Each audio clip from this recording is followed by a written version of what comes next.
We're going to discuss now the future of finance and technology based on blockchain. And I think Switzerland really has been at the forefront on different projects, building the new infrastructure. I think where we are in Switzerland is at the very forefront of the adoption of digital assets in the regulated space when I think about digital securities. So that's the area that we've been focusing on as a financial market infrastructure provider.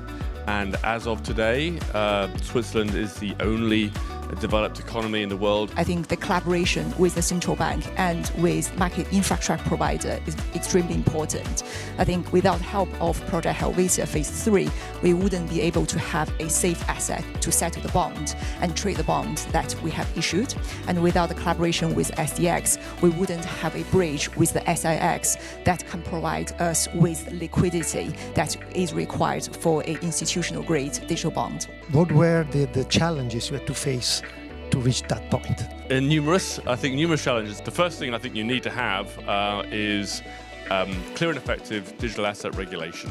So here in Switzerland for many years there has been an effective regulator when it comes to providing regulation around digital assets, whether that's cryptocurrencies or securities. I think there was an announcement some days ago about the Swiss National Bank realizing another world first, issuing the first tokenized monetary policy operation. Can you tell about this very productive example of a new digital asset? We actually use the SDX platform to issue our own bill to withdraw liquidity. We do that in the traditional financial market regularly to steer liquidity, but we used specifically SDX to do this in the digital way. So indeed, we were the first central bank to do a monetary policy operation on a distributed ledger. That's exciting. And number one is for an institution like UBS, it's very critical to working with the central banks together and support the central banks and the market innovation.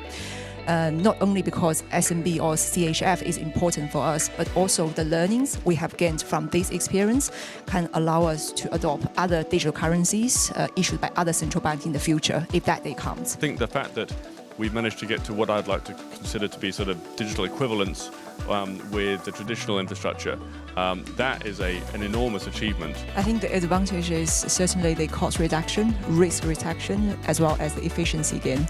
Because eventually, if we do have a perfect world, everything is on blockchain, we should really have no problem with real-time settlements. Switzerland's kind of unique in terms of the way that it's set up around the capital markets here, specifically the Swiss financial centres sort of constituents of having the central bank, the regulator, market participants, and a market participant-owned infrastructure.